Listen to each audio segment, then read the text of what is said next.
Hi guys, let's talk about overwhelm. So overwhelm is a real thing when you're going for more in your life, when you're really scaling your business, scaling your career. You want to grow. You want to do more, be more, have more. You're going for more life. And yet when you add things in, when you step into more, there's more in your life. And that can lead to overwhelm. And if you don't know how to deal with that, it can feel, well, quite frankly, overwhelming, and you have too much on your plate. So how do you deal with that? Well, obviously you can eliminate things, you can sacrifice things from your life, you can do things later, you can pace things differently. But one of the biggest ways that you can really step into scaling and getting out of overwhelm is by hiring team. And this is the delegation aspect of it. And yet so many people, women, have a hard time delegating and hiring team and managing team and really knowing how to grow their team. So we are going to do a whole series on team. So look for that. It's coming up this whole week. We have a bunch of videos on it. And for right now, I'd love to hear what your challenges are around team. Do you know how to hire? Do you know how to fire? Do you feel like you have to do everything yourself? Do you feel like you don't know how to train people? Where are your challenges? Or how to keep people, or how to find excellent people? So we are going to cover a bunch of these topics in an effort to help you scale to the next level. Okay, I'm Amira Alvarez, founder and CEO of The Unstoppable Woman, and rock it out, be unstoppable. Take care. So in this series on team, I want to talk about how you know when it's time to hire team. So yesterday we talked about overwhelm and how, when you can't keep up, that's a great example of when you need to scale through team. But there are some other examples. One is if your current team isn't up to the task, right? You're struggling with training them, or they're dropping the ball, or they can't keep up for some reason, or they don't have the skill set or the capacity for the task at hand. So sometimes it's just a capacity issue, right? That's a variation on this theme, right? You actually need more people for your growth plans, for what you want to be doing, and you just need to hire sort of quantity-wise. Not that people should be thought of as widgets, but you just need more hands on deck. And then you have they're not the right person for the job situation, right? Your current team doesn't have the skill set to do it, and you've tried training them up. You've put your best effort in, right? You need to have personal responsibility there and have done the communication and the training and make sure that that's happening. So that's a place. And then also when your business model is actually saying, you need to hire people in order to do this next level thing. Okay, you have a business model. Do you have a business model?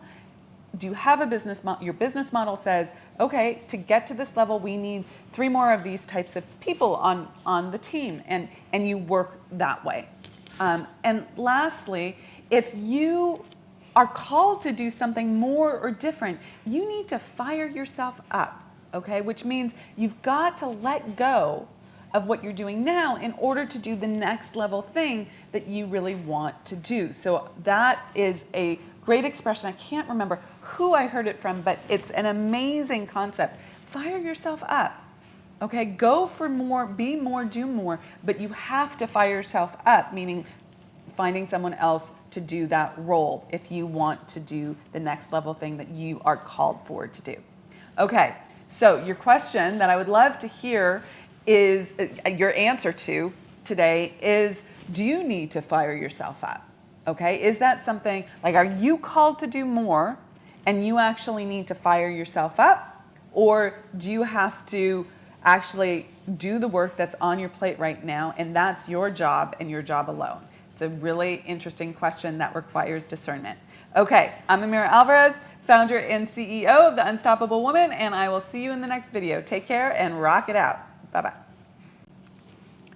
One of the fastest ways to scale your business is by hiring not good, but great, extraordinary people to work with you and for you. Now, team means mentors, team means consultants, team means contractors, team means employees, team means your support system, your fitness instructor, your Facebook ads person, right? Like the whole gamut, your house cleaner, your nanny, all of it, okay? And some of you may have those things, some of you may not, but I want you to start looking at this as I can't do it on my own. If I want to scale my life, I need to invest in hiring a support team to help me grow my life. And in the process of doing that, you will be helping them grow their lives as well if you are creating a fabulous work environment for them and opportunities and channeling wealth to them through their paycheck, right? All of that. But many people have issues around like hiring and actually doing it. And they have a DIY attitude. They think, I have to do it myself in order to be worthy of the result, the benefit, the financial recuperation and remuneration in your business. And yet that is a limited mindset. In order you cannot DIY your life or your business. We are so much more powerful as a team than alone. Now, that doesn't mean that you let go of personal responsibility or that you don't have the buck stops with me. You don't not have the buck stops with me attitude. You do want that level of personal responsibility, but you are so much more powerful when you are working with other people. And tomorrow I want to talk about the power of the mastermind and how that applies to working with the members of your team. And I want to share a personal example of that that's recently just come up and how I work with my team. I was going to say use my team in a way I am using, but not in a manipulative way, but I'm benefiting from their wisdom to go to the next level in my life and my business. And I want to give you a few examples of that so that you too can really understand that working with people, not alone, is the way to scale and get out of overwhelm. Okay, rock it out. I'm Amira Alvarez, founder and CEO of The Unstoppable Woman, and be unstoppable. Take care. Bye-bye. Okay, so yesterday I was talking about the power of working as a team and how this is like a type of mastermind. So Napoleon Hill coined the phrase mastermind, and this is the idea that when you put more than one mind together, you have an exponential ability to actualize your goals, that two minds are basically better than one. And if you have more minds together, it's even better and better and better. Now, there are some caveats on that, right? You don't want to have everyone in the company in every meeting. They don't need to be in every meeting to solve every problem. But you do need to have more than just yourself most of the time for most issues to really move through the challenges in your business faster. Now, I've often used my mentor as a team member, right, as an additional mind, and that's really up-leveling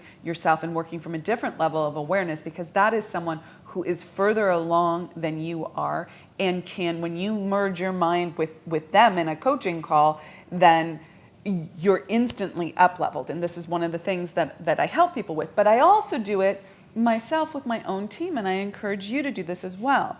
So recently, just today actually, I had an issue that was coming up in my life and business that was causing me not to be able to work in the business at the same level that I have in the past. And I don't know how long that's going to last for. So we needed to problem solve around this. Now, I could have tried to figure this out on my own, but instead I called an impromptu meeting with two of my team leads, and we discussed. I was very transparent with them about what was going on, and that's a thing that you need to understand. You have to build trust with your team. It doesn't work if you do not trust your team, okay? So you must trust your team, and that is not an automatic thing. That is built over time through experience, right? And gradually with the information that you share with them. They have to prove, if you will, that they're trustworthy. But once they do, then you can start bringing big issues to your team members and having them help you brainstorm the answers. And we got a solution in place that would have taken me 3 to 5 days probably to sort out and figure out and cogitate on.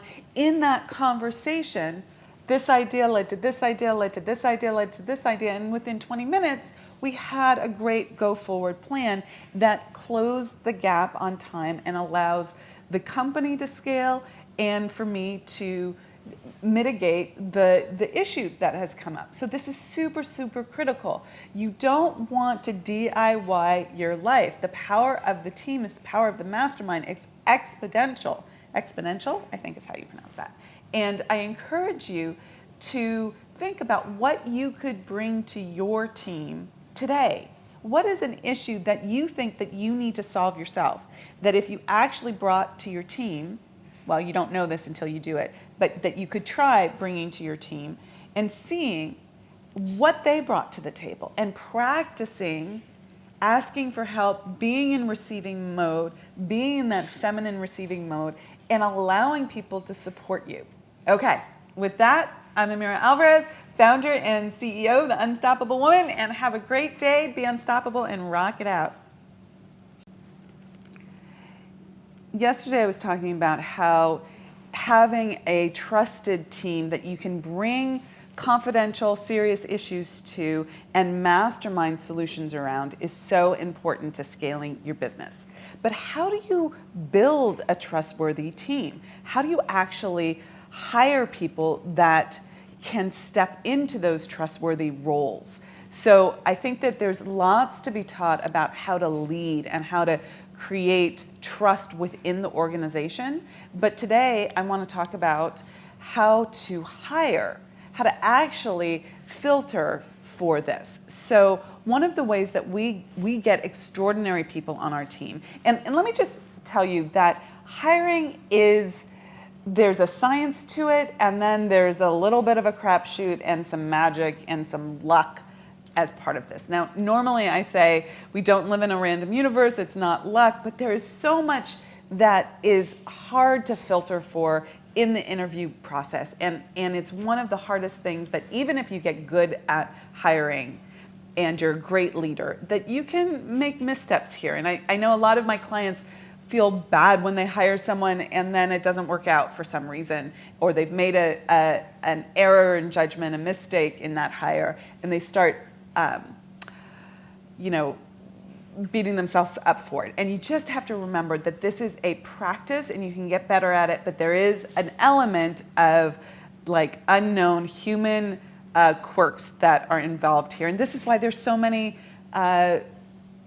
sort of personality and character tests that people are given as part of the hiring process, which we do as well, to try and help facilitate getting to the truth of who a person is and not just what they're telling you they are in the interview process. So what do we do? There's a lot to this. So when we do a job posting, we look at, we do an overview of the job description, then we do some background, company background, who we are and what we're about, what our values are. We put our values in the job posting. We put our DEI statement in there. That's a new addition for us, the diversity, equality, and inclusion statement in there.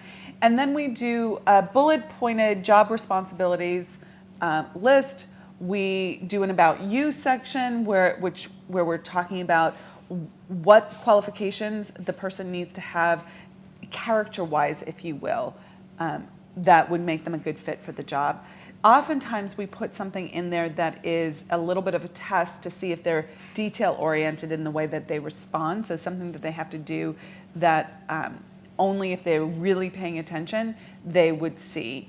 And then we take it to the next level. So we'll do that in the next video because this one's getting a little long, but I want to share with you that that's how we post initially. We do a really, and going through that process is a clarifying process, and it's something that one person is responsible for, the hiring manager, if you will, is responsible for in our on our team, but then we share it with the other people to make sure we haven't missed something in that description, and we fine tune it, and then we have a template that we use for all the jobs and fine tune the, swap out the particular job descriptions to make it systemized and much more easy for, I guess the word is easier for everyone. Okay, with that, I would love to know what your process is for hiring. Where do you post? How do you put together your job descriptions? How have you made this work for you? This is how we've made it work for us to be super, super clear in what we're looking for and to clarify all these sections. And as a summary, we're talking about the overview of the job, the specific job responsibilities and duties, company background, including our value statement, our company motto, a little bit about me, and then also our DEI statement. Then we have one thing that I forgot to mention earlier is that we have tasks that they have to do to qualify. So if they respond to us and we like what they're doing, we give them a task to do to see if they actually can do what we think that they can do before we take it any further. Okay, I'll see you in the next video. Rock it out. I'm Amira Alvarez, founder and CEO of The Unstoppable Woman. Take care. Bye-bye.